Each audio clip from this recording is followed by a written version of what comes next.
bottom of the river. Hold my hand. Ooh, baby, it's a long way down, a long way down. If you get sleep or if you get night, the cock's gonna call in the morning, baby. And check the cupboard for your daddy's guy. Red sun rises like an early warning. The Lord's gonna come for your firstborn son. His hair's on fire and his heart is burning. So go to the river where the water runs. Wash him deep where the tides are turning. And if you fall, and if you fall, hold my hand. Ooh, baby, it's alone. Hey guys, welcome to 3 in History. My name is Solana. I'm Keith. I'm Jacob. I just want to let you know that you can find us by searching nerdybones.podbean.com, and we are on Apple Podcasts, Stitcher, iTunes, YouTube, Spotify, and anywhere else you can listen to your podcast. Also like us on Facebook at 3 in History Podcast, and leave us a review as we greatly appreciate it, guys. All right, I'm excited to get back into this. This is our first part 2 that we've done together. So this is the Salem Witch Trials part 2. Yeah, exciting. That was an awesome opening song. Yeah. Dude, what was the name of that band again? Delta Ray. Delta Ray. Yeah, good stuff. So Beautiful voice. So if you guys last time, do you guys want to give them a rundown of our key characters of our last episode? We talked about Thomas Putnam, who had a slave named Tichuba, who was part of the Wabanaki tribe. Excuse me there. We actually had to look that up last time. Yeah, we did. Yeah. We did. It's the Wabanaki tribe. She was known for making a urine cake, or a quote-unquote witch's cake, to break people of witches' possession. When Thomas Putnam actually testified against 62 accused witches. 62 That blows my accused mind. witches. God damn.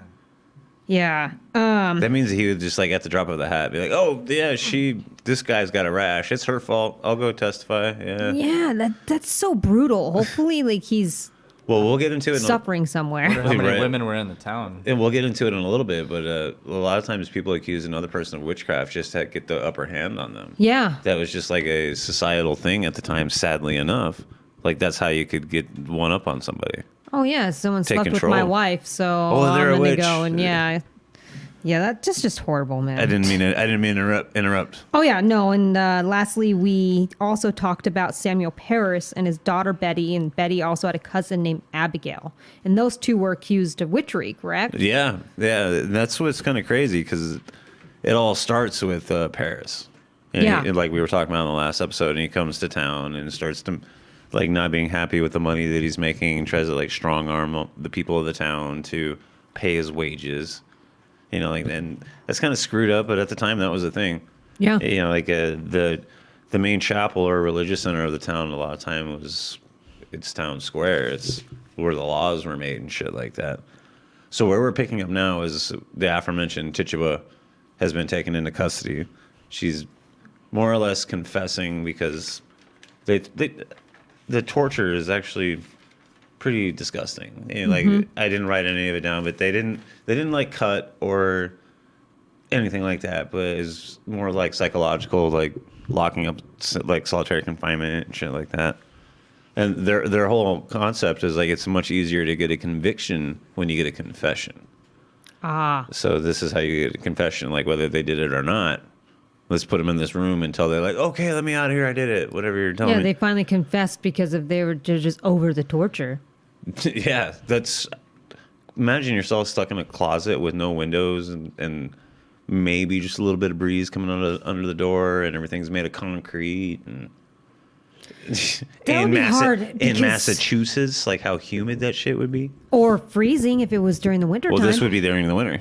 Yeah, that's during the winter. And think about it, they didn't let them out, so they're having to use the restroom in there, and Well, God there was a forbid, lot of- hopefully they yeah. ate, but I doubt they'd feed them. There was a lot of women and men that just passed away because they were locked away for so long. Yeah. They're just thrown in a hole.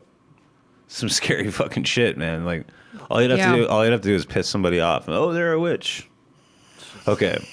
So now we're going to get into the early part of March, and at this point there's 7 people that are accused, and basically there's nobody in town yet that's got the authority to give a trial.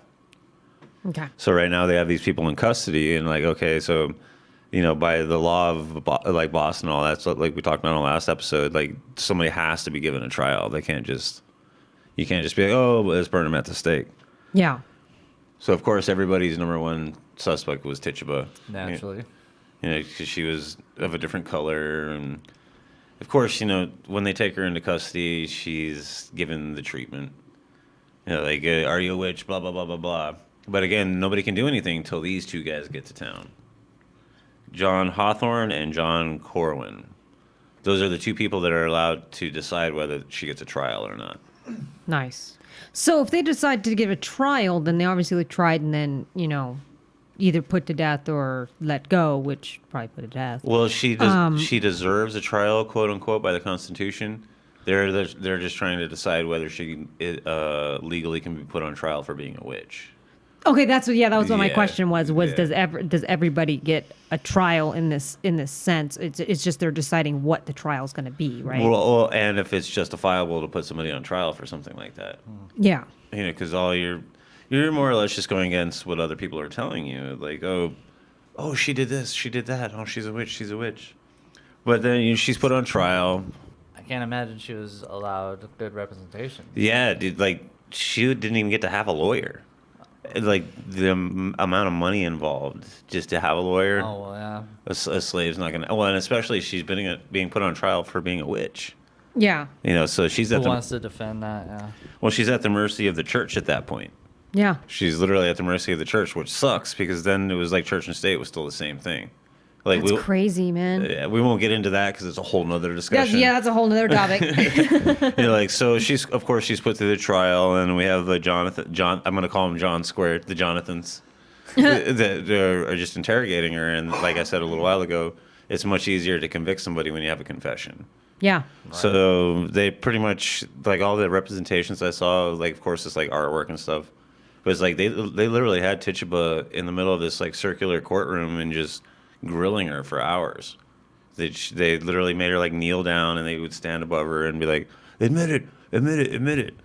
So eventually, I think any human being would break. Cave, yeah. Any human Yeah. being would break. So she. Well, they've showed it with kids and stuff, or younger adults and everything, with the police and the police Yeah. berating them Yeah. to the point of trying to get them a confession. And there's a lot of false confessions out there because of it. Yeah. So they're trying to go away from that, but we'll see how they're going to do that. Well, it's cruel and unusual punishment, and You just It want really is. You just want it to end. yeah.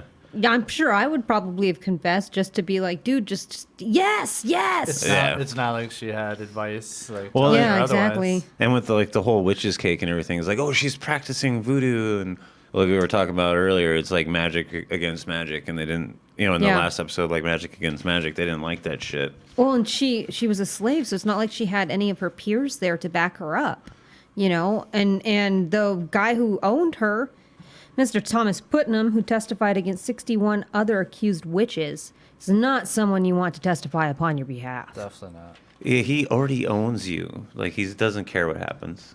No, Like- you did to him. She was just a piece of property. Well, he was, in my opinion, after like the research I did, like he was just a scapegoat. It was just things were going wrong.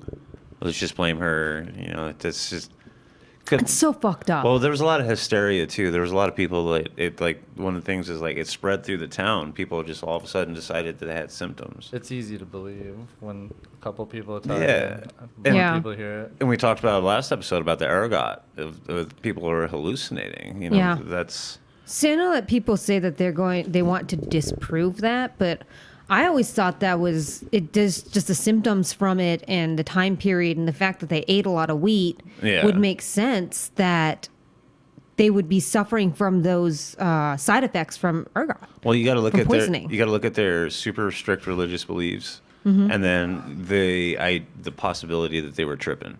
Yeah. I'm just gonna say the possibility that they were tripping. Well, when you read about some, or we talked about some of it, like what they were doing, like barking like dogs, Yeah. and like they just doing crazy things, throwing themselves on the floor and having fits and wrenching and like, dude, that Speaking had to in be, tongues. yeah, that'd be crazy to sit there and watch that. If say you for whatever reason didn't eat that wheat, your field wasn't And affected. you're like, what the fuck is wrong with that person? Yeah, because it's possibility that because they would have several different wheat fields. So what if some people got it with the poisoning, and other fields didn't? And so that's could explain why some people were tripping. We'll Yeah. just say, and others weren't. Oh, yeah, and what if you didn't, like you said, what if you didn't eat that batch of wheat? Exactly.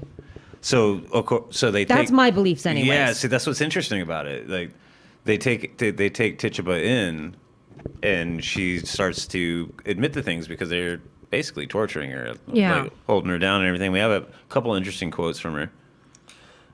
Sometimes like a hog, sometimes like a great black dog. That's what she describes as she saw. That was her description of the devil. Oh, interesting. And then there was one more. I seen a little bird suck on another witch's finger. That's so weird.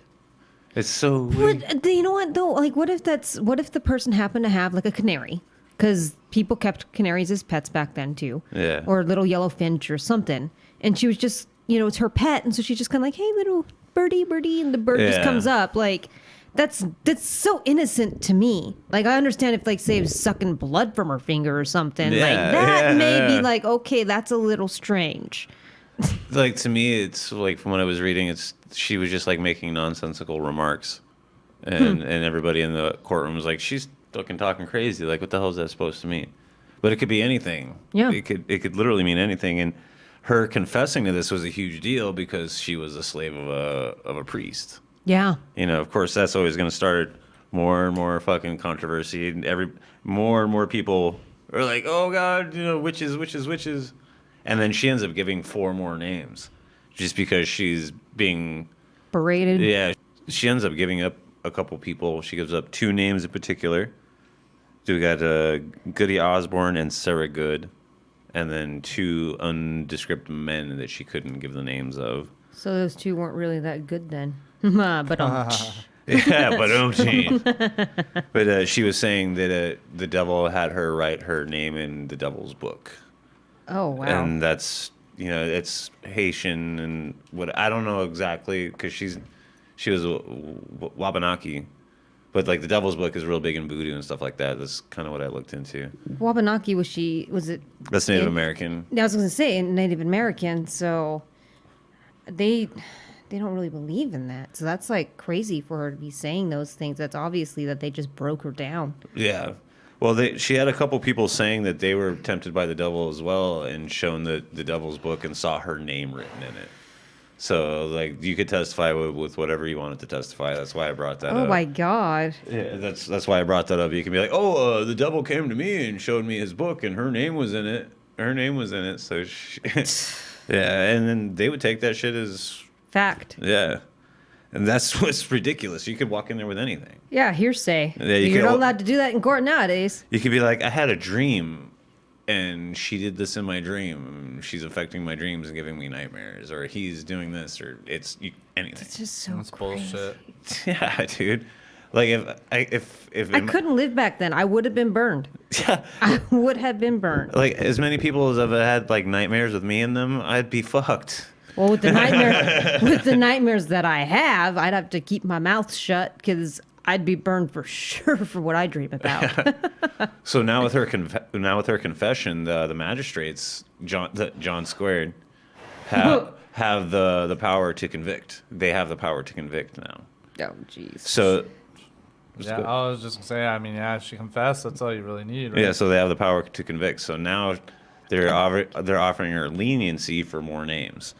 She starts spitting off names, like 9 names altogether. What can they offer her leniency wise? Is Not just hanger, to maybe? not kill her, not but- being hung, so, yeah. like, or like maybe living in a cleaner. Like, one of the things I'm going to get into. They is don't kill her though. Is what you're saying. Yeah, she's good for now. Oh, okay. Yeah. Until they flip it later. Yeah, like the conditions in the jails for the accused witches is unbelievable. Just living in it, like when we talked about Penhurst, just like that. Just living in their own. Dude, filth. that is crazy because Penhurst was horrid.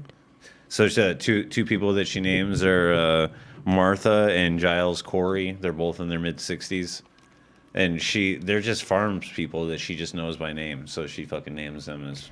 She's just naming people to save her own ass, basically. Yeah, she just they're witches too, And the big thing is they were both big members of the church.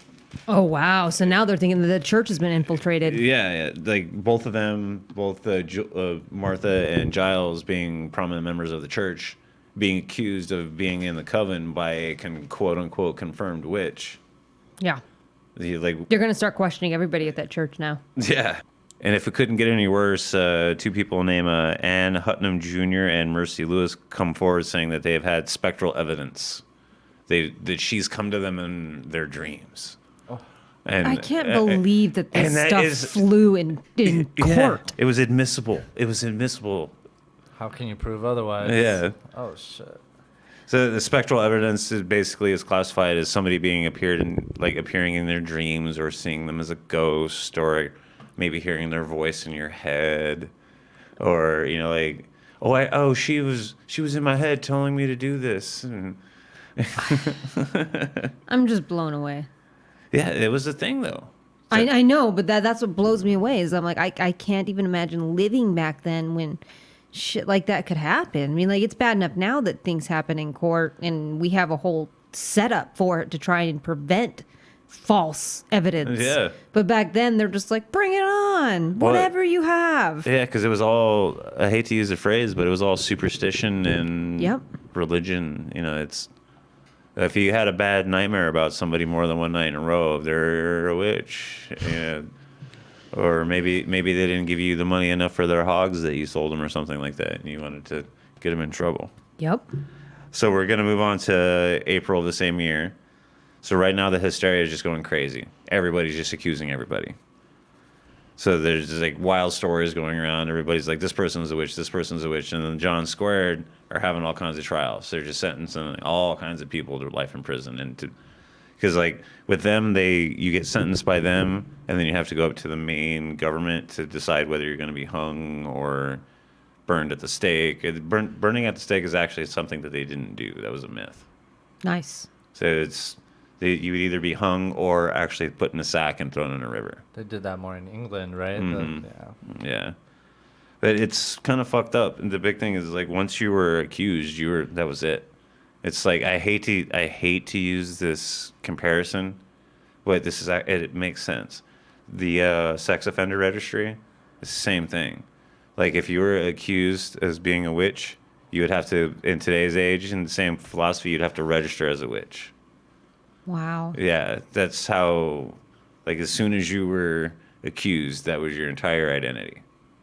Wow. There was nothing you could do about it. And I don't mean to use that phrase to be shocking or anything, but it's a perfect fucking comparison to the way these people were treated. Yeah. So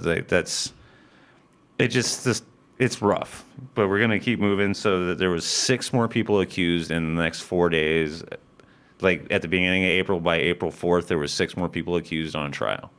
Wow. So this shit it's like it's just a railroad. And before you know it, there was actually 10 people in jail convicted of witchcraft. They were actually being ready to send upstate for their death sentence. Just in that much time. Jesus. That's, wow. Yeah, and one of the big things that I wanted to get into with this one is the conditions of the jail, like we kind of talked about a bit ago. Mm-hmm. I compare them to Penhurst, if not worse. Not good. Because think like Penhurst at least had electricity. Yeah. And plumbing. But when you think about when they were sticking some of those people in the other wings, though, they didn't have a chance to be able to partake of that, though. They were in the dark. They were in areas of the asylum that they didn't even use anymore. That's how they got forgotten about and left. Yeah, exactly. Like we talked about in the other podcast, by the way. If you want to listen to it, it's Penhurst. I would greatly advise it. It's a great episode. That was number what, 3, 4? Penhurst. Now we got to look that up. Yeah, well, check it out. Yeah, definitely check out. You guys are listening to it now, so yeah, check out. We got a bunch of other episodes. So what I'm going to get into now is everybody. If you were related to somebody that was accused as a witch, you were suspected to be a witch. You were just already suspected to be a witch. Like, oh, if your sister was a witch, oh, everybody in the family is probably up to no good. And that's how a lot of people would justify taking stuff from people. Like, oh, he owes me money, so I'm going to accuse him of being a witch because, his sister was a witch and everybody's going to believe it. So I'll be able to get his horses or the land too. Or the land. I imagine the land would be like number one reason. Yeah. Yeah. So we talked about Sarah Good earlier, the girl that Tichuba named. Mm-hmm. So they take her into jail, into custody with her 4-year-old daughter. That is, I mean, think about, like we said, the conditions of it. A 4-year-old living in that? I'm going to Yeah. guess she probably didn't make it. And if she did, she's probably messed up for the rest of her life if they Yeah. didn't convict her to death. Well, it's just even take the 4-year-old. What's the point of that? And what I was getting at is like if you're related, you're automatically. Yeah, exactly. So Did they talk anything about it? Was she put to trial too, or is it does she go to have the same fate as her mother? Well, the little actually Sarah ends up being set free. Okay. So it's not a pretty story, but by the end she doesn't get hung. Okay. Well, no, I actually thought that they probably, if they whatever fate her mother met, they'd give it to her too, which is fucked up. But I wouldn't be surprised back then. Well, could you imagine being raised in those conditions? Like, okay, you're 4 years old, and this is what you know from now on. It's like being in a Spartan, like gladiator, like slave quarters. Yeah. And you just like, what would you even know what that would be like? Like, you wouldn't have a latrine, you wouldn't have nothing. No. So the next thing they started doing was going around killing what you would call familiars. That could be the cats this broke or my heart. birds. This broke my heart. Like I saw a bunch of like artist renditions of where they were like hanging cats by their tails over fires and. Yep. That's where like on some people got the whole thing on Halloween and stuff of doing horrible things to animals because they're believed to be witches familiars, and so people would go out and anything do can be horrible familiar. things to them. Yeah, they could be a bird, a rabbit, a cat, a dog. You could get praying mantis. Yeah, it could be anything that they felt was bewitched by that person. Well, like that's a good way to put it too, because they're also like the practitioners' like connection to the realm of magic and stuff like that. Like you remember Sabrina the Teenage Witch? How did we get this far and not mention Sabrina the Teenage Witch? I don't know, but yeah, Salem was her cat. Salem was awesome. Yeah. Like I watched a bunch of the new Netflix series. It's really good. I haven't seen it. It's dark as fuck. Salem is actually like this like wilderness spirit, and he's like a black shadow. It's dope. Nice. Is it animated or is it real life? No, it's live. Yeah, it's live action. Nice. It's good stuff. Continuing. Sorry. Now we have Sheriff George Corman. He comes in to oversee the trials, and this guy is corrupt as he can be. He's the guy I was talking about. That was like shaking down like witnesses, getting them to change their testimony for money, and like and when somebody would go to jail for being a witch, he'd go in and like move into their house. And That's just so messed up. He'd like go move into their house and like sell their property and just I actually read a testimony from him at like one point in time. He was like living in 5 different houses. He'd just like go around and like What the fuck? yeah, Dude, he's got it made. well, the way he phrased I forget the exact phrasing, but more or less what he was getting at is like, okay, the dishes are dirty at this house, so I'm gonna go over to this house and eat dinner here. You know, this house has a better bed than this one, so I'm gonna go sleep here. This one's got a better place to like eat my lunch during the day. It's crazy. Wow. He's got summer houses. He's selling enough shit to make enough money to not have to do crap. Well, there was a point where, because he oversaw hundreds of trials, so you have no idea how many things he probably really did. Oh yeah. So of course he's in the scene, which is great. Yeah, thank God. Yeah. Yeah, thank God. And now we have the number one plaintiff of this entire story. That is Thomas Putnam. He, as we spoke about earlier, was Tichuba's slave owner. Yeah, slave owner. And Tichuba, yes. I'm so sorry. There we go. But he's also the one who testified against the 62 witches. That's including Tichuba. Literally right here in my notes it says he participated in every fucking trial. Like, don't you think that's a little bit shady? Expert witness. Like, I'd be like, okay, so you know all of them? Well, I mean, this is a small town. So you probably did know all of them, but I mean, why him? Like, well, it's funny you mentioned that because he was actually part of what they called the Putnam clan, and they literally almost ran Salem because there was a Putnam like in every office. Oh, okay. Well, that makes a big difference. Then that I can understand that because he would be considered like an expert witness. Well, he was like the mayor, right? And Yeah, a priest. yeah. And he Yeah, was a so priest, He was like a part of everything. Yeah. So yeah, no wonder they used him. I wasn't aware. So the way I put this together is we're following Tichuba's trial, but we're also following what's happening in Salem itself. Yeah. So at this point, as the trial is going on, there's 101 accusations. Yeah.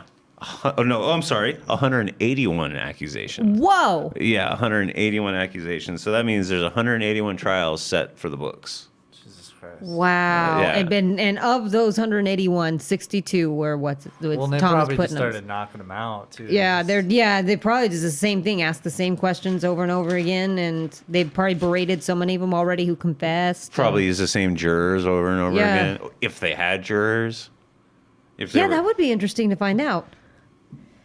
If they even actually had a jury of peers. Yeah. That'd be pretty interesting. Well, it's not going to be slaves, like for Tichuba. They're not going to have peers like that. Well, That's just because they say that's a peers good point, 'cause doesn't they wouldn't let- necessarily mean your peers Well, back he then. makes a good point. They wouldn't let slaves take the stand. No. Oh, no, not at all. That's fucked up, but it's true.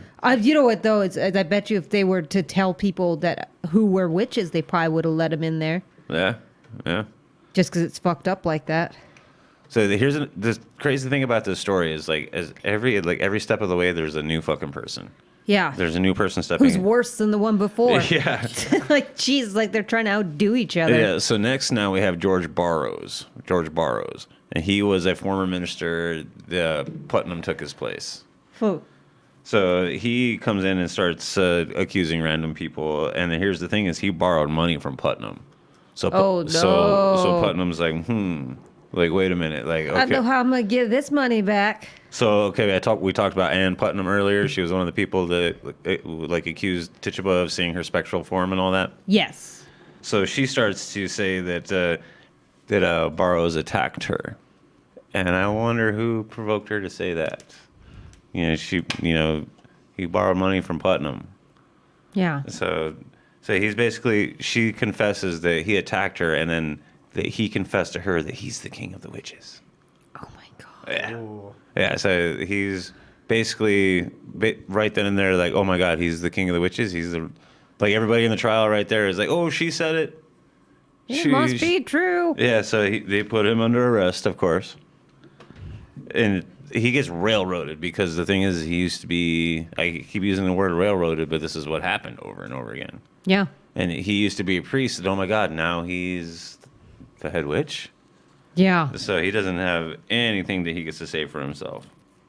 Nothing at all. So on May 24th, the John Squared, I'm so glad I came up with it, I can remember their names. They put together what's called the special court. And this is where they get to actually decide the conviction and the sentence. Very, very special. Yeah, this special And court. that consisted of who? John Corwin. And John Hawthorne. Yeah. And then we had the head judge, William Stoughton. So that's what keeps blowing me away about the story. It's just so many new people. It's just The honorable Judge Stat. that's right. And I picture this guy as like your classic douchebag judge with like the powdered wig. And Of course. Yeah, The 1600s, yeah. They definitely had the wigs. Oh yeah. So the special court's put together the very first trial they have. That's like official first trials for a 15-year-old girl.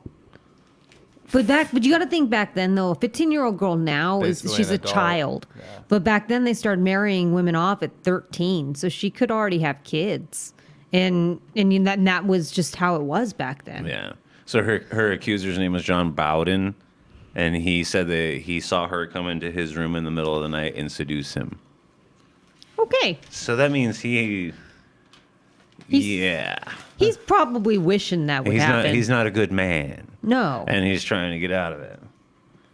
So he had said Satan that she had come into his room and taken Satan's form, and it's like, come on, it's like, dude, you did something bad, and now you're trying to cover it up. Yep. You're trying to get your victim in trouble. Man, I'm so glad I wasn't alive then. Like I said, I would have been burned for so many different reasons. Yeah, and in this particular trial, the people in not the jury pool, but like the spectators, people come in. Mm-hmm. They started to start writhing around the floor and all like mass hysteria type of thing. It's so strange.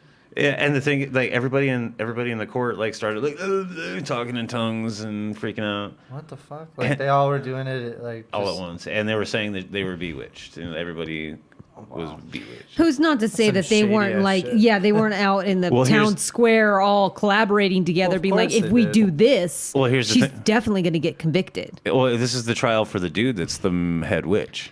Oh yeah, but he was also Yeah. he was also the one who was the priest too, right? That's right. So they probably he did something as a priest. They didn't like it, and now they're all going to conspire against him. To get him hung. Yep. To get him hung.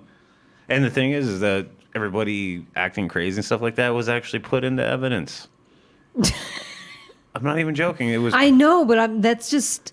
Well, I'm they've probably just never blown seen away. that shit before, Yeah. so it's definitely evidence. Yeah, I mean, think about it though. If you didn't know what was going on, if then these people start acting like that, you'd be like, what the hell? Like there was a more than one person that like came up to the judge and said that they felt like needles and like stuff like prickling into their hands and arms and stuff like that. Like, so basically more than one person saying that they felt the same thing. Bunch of corroborating witnesses. All you had to Yeah. do, all you would have to do is hear somebody say that that's what they were feeling, and if you were freaking Oh out. yeah. Me too. Like, have you ever hyperventilated and felt like pins and needles in your hands? It's like I could imagine that. I sat on my foot and felt pins and Like, needles in my foot. I've had panic attacks where I've hyperventilated and you get oxygen deprived and your hands do feel like pins and needles. Well, from a panic attack, yeah. I thought you're just saying like just regular old Well, like that- you're running too fast Well, or something. no, what I'm getting at is there's probably a good percentage of the people in the audience, quote unquote, that genuinely believed what was going on and they had a panic attack. Yeah. You know, I imagine hyperventilating from a panic attack would cause that. Yeah. You can hallucinate from a panic attack with hyperventilating. Yeah. Because like you said, you're losing oxygen Yeah. to your brain. So I read one a psychologist part take on this is it's called mass psychogenic disorder. That it's a psychogenic GENIC disorder. That's when you see other people. That's when you see other people and you kind of psychosomatically start taking on their symptoms and acting like them. So That's actually a good thing to talk about because like right now with COVID, that's probably what people are doing because of like you get a cough and then all of a sudden you cough and you found out that they had COVID and now you're like, oh my god, do I have COVID? And then everyone around you's like, oh my god, do I have COVID? Well, you want to harken that to mass hysteria. Exactly. Yeah, Exactly. Because there's what am I trying to phrase here? Like there's a clear way to like react, and then when everybody starts freaking out, shit gets bad. Yeah, it does. So here's I've been waiting to use this exact phrase. The hammer falls, and they sentence him as guilty. Wow. Yeah, he gets. And that's on June 2nd, 1692. He's the first person in this special court to be sentenced to death. Wow. Yeah. And they did probably do it like immediately after, right? They just walk him right out and hang him, or So that was when he got his sentence on June 2nd, 1692. He was sentenced to be hanged by the neck until dead because they ran into a lot of times where when you hung somebody, because if you survived your execution, they actually had to let you go. Yeah. That was the thing. yeah. You know, like so. If they didn't have the rope tight enough or it was too loose or it was too tight, the net wouldn't snap. And you could just sit there and suffocate. But Yeah. if they dropped the rope and you're still not dead because you were just suffocating, but you got air again, you're Yeah. alive. So they had to, by law, they had to change the wording "hung by the neck until dead." Nice. So he was kept in jail on June 10th, 1692. He was the first. The phrase was he was the first to swing. Wow. Yeah, he was the first to swing. Classy. Yeah, right. And the thing is the crowd thought they were all about it until they saw somebody hung. In front Yeah. of it. And, you know, like because They when didn't like it anymore after that. well, here's a big thing, and you'll guys later in a later episode. I'm going to use Gold Star, but here's a little bit of a Gold Star moment, and I'll explain. Gold Star is if you get through this and you don't feel weird, you get a Gold Star. So the people who typically when they would be hung like that, once you die, you actually void your bowels, and you actually go into convulsions. So it's a very scary thing to look at. Like Yeah. imagine being like just a random peasant and you see somebody hung and they die and they actually would have what they would call excrement buckets underneath people that they would hang. Wow. Because, yeah. Only if you thought it was a witch and they had some crazy convulsions too. Well, that's a good point. That would be a good point too. You're like, oh, like they're having crazy ass convulsions. That must be a witch. Yeah. But think about it, though. If they saw that, and you know what they're starting to think is, oh, wow, I just falsely accused that person. Yeah. What if someone does that to me, and that's me up there? Holy shit, this shit is real. Yeah, you really would have to. And here's the thing: is it really did start to upset people. Like an actual judge on the council of the special court actually left after that hanging. Wow. Yeah, I didn't write down his name because like we're already in like 30 names deep, but he left the court. Wow. He just. I mean, I can imagine that's got to be hard to look at. Yeah, and, and then here's the thing: is the trials continued, and just more and more people on July 19th, five males were hung, and Sarah Good was actually there as well. So, yeah, she was there. She didn't get hung. Yeah. She was forced to witness it. Oh, wow. Yeah, so there was five males that I didn't write down the name. Like I said, just names were so many names deep, but they were all hung at the same time. And this leads us into the trial of George Barrows, the guy we were talking about earlier. He was the guy that borrowed money from George Putnam. And he had his maid, her name was Mercy Lewis, and she testified against George Putnam. She quoted, "He told me to write in his book or he'd kill me." And that's all pertaining back to like the Devil's Book we were talking about, like signing your name and everything like that. Yeah. So he's another one of these guys that just, as soon as he gets accused, it just all comes out of the woodwork. He gets accused by another woman named Abigail Williams. She actually called him the Black Minister. Oh, wow. Yeah, she accused him, of course, of like coming into her home in the middle of the night as a specter and you know, doing all the, you know what I'm talking about, you know, the worst acts you can imagine. So she blames it on him. Oh, wow. Yeah. So of course the court just like goes into hysterics because of this guy used to be a minister, and it's like the talk of the town at this point. And what we got to remember is everything is so religiously driven. There is a famous quote. He was a king in Satan's kingdom. That's crazy. Like he was accused of being the king of the witches. Yeah. And if you're accused of being a king in Satan's kingdom, especially in a group of Puritans. Anything pertaining to Satan. Yeah, you got to imagine how bad that was. Yeah, it's not good. Like it'd be like, God, today I couldn't even think of an equivalent today of like how bad you'd be seen. You know, like just how despised you'd Nazi? be. Well, there you go. Yeah. There Yeah. You go. So one of the really interesting things about Barrows is like he used to be a priest, but during his trial and everything, he denounced even the existence of witches. He's like, you guys are crazy. Like this isn't real. Like you guys are crazy. Like witches don't exist. Yeah. So of course that was blasphemy. You know, right then and there, he's like, they're like, okay, he just denounced the word of the Lord, so he's obviously a witch. Yeah. Just by saying that the witches don't exist, they're like, okay, yeah, he's a witch just because he said that. That's the thing that I like through reading through all this stuff. It just blows my mind just how many little things are like, oh, that's proof. Oh, that's proof. There we go. That's proof. Yeah. No, that was some time to live, man. Like I just can't even imagine living back then where the littlest thing could get you killed. And not even just speaking the littlest thing like you drink the wrong water and you get typhoid and then you're all dead. I mean, you had to worry about that shit. But then not only People feeling spited. Yeah, exactly. You had to worry about everything back then. So on August 19th, George is brought to the gallows. Nice. You know, for his hanging. And here's the thing: is he recites the Lord's Prayer, and a witch can't say the Lord's Prayer because they're in service of the devil. Yeah. So that of course the crowd starts to be like, let him go, let him go, let him go. Yeah. And then they hang him. They hang him anyway. Like the whole crowd's like in an uproar. They're like, he recited the Lord's Prayer. He's obviously not a witch. That's crazy.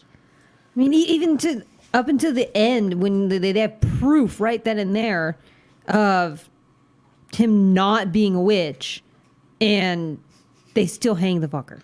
Yeah. Well, and the thing is the crowd almost rioted. They're like, if he was a witch, there's no way that he could have said the Lord's Prayer. You know, like Our Father who art in heaven. I don't know it. Our Father who art in heaven, hallowed be thy name. Thy kingdom, Yeah, you got further than I did. I know the whole thing, but I just got tongue-tied. Yeah, and then, so here's where we get to this really infamous. They call it the September executions. And in the book that I read, the actual chapter is literally called the Final Bloody Chapter. Wow. Yeah, so they hang 9 more people by the end of the month. 9 more people by the end of the month, and then 7 more people in the following month. But by September 2nd, there's 7 more people hung. Wow. Yeah, it's just at that point, it's just everybody pointing fingers, and at this point, the town actually starts to protest the hangings. Good. Yeah, because they're actually protesting the hangings because one, they're seeing people that actually can like beat the trial, Prove that they're not guilty. Yeah. One of the big protesters was a prominent wealthy man in Salem. His name was Thomas Brattle. Was that how we decided to pronounce it? Brattle. Hey, if you guys know and we are wrong, please correct us. Yeah. So he had enough money to like throw, like he started providing like attorneys for the accused and stuff like that. Oh, wow. Which I thought was really cool. Yeah. Yeah. And, you know, and then these people still weren't getting their due. You know, they weren't being treated properly. So he ends up taking it up to the higher courts in Massachusetts, not just in Salem and Boston or anything like that. Mm-hmm. So he takes it up to the higher courts, and they start decreeing these laws of like, there's a lot more stricter, like by law now, it's a lot much more stricter accusation. You got to have a lot more proof. So like there's like you can't have a dream anymore and say that person's a witch. Yeah, you have to probably have physical proof. Right. Yeah, you can't be like, like I've got boils and it's their fault. Yeah, well, you also have syphilis. Did they do that too? No. Yeah. You just a hoe. So at this point, there's a lot of at this point there's all kinds of people being pardoned. So most of the people in jail, which would be my case, they start retracting their confessions. Nice. You know, and without a confession, and they haven't gone to trial yet. So the judges of the special court that we were talking about before, they start frantically trying to like rush trials and rush verdicts because they're trying to like get their numbers, so to speak. Well, yeah, they want to get that done before they're basically not allowed to do it anymore. They want to get what they've worked on done. Time's running out. Yeah. Yeah. So Cotton Mather, our guy that started the story off, he writes a article called "Improper Accusations." Nice. And this article kind of brings light to like what's going on, and like, because not all of the world is superstitious, to that extent anyway. Yeah. So this article is, I forget the name of the newspaper that it was put in, but so many people read it. It helped change people's opinions. It got people out of jail. And I think it's interesting that Cotton Mather's writing, like, it's what started our story, and it's what's kind of bringing us to an end on this story. Yeah, full circle. It's pretty interesting that he was there. You know, he initially was there, and he was like, "Oh, these people are witches," and then like towards the end, he starts writing like, "These people are being falsely accused. You're like, it's unnecessary punishment. You know, you should see that. You should see the conditions of these people. They're getting accused over this and that, and blah blah blah blah." Yeah. So in October, the Massachusetts government actually dissolves the special court, completely dissolves the special court. Good. Yeah, so they can't even do like witch trials anymore. They're not even allowed. Good. Completely dissolved. And anybody that has been convicted over spectral evidence is released from jail. That hasn't already been killed. Yeah, that Yeah, hasn't I already know. been killed. Can you imagine being a family member of that and then you living to see them do that and being like, God, like my family member should not have been killed. My husband would still be here, or my child would still be here, or, you know, whatever, had they just gotten that out sooner. Yeah. That had to have been so hard. So then the next big thing is the governor of Massachusetts pardons every person in jail that's accused of being a witch. Nice. Pardons everybody. And then, of course, we have our Judge William Stoughton that puts up a fight. Yeah, Oh, well, yeah. of course. Because that's his reputation. that's Like, this is what I'm known for. yeah. What's he gonna make a living on anymore? Exactly. So later in that month, Tichuba is released from jail. Oh, nice. Yeah. And then in 1703, the general court decided that being a witch was no longer an accusable crime. Good. Nice. Yeah. So that's the story of the Salem Witch Trials. That's, wow, that is just a whole bunch of people being assholes And then finally had taken the law to smack them down. And be like, you know what? No, that's not okay. Yeah, and this is 3 in History's first 2-parter, and I was really happy with it. You know, I was really worried that I might have kind of like forgotten some of the research because I did it so long ago. But like in doing the episode, it just like came right back to me. Like, oh yeah, exactly. Because I wrote down my notes because the stuff I wrote down was interesting and it kept the story going. So yeah.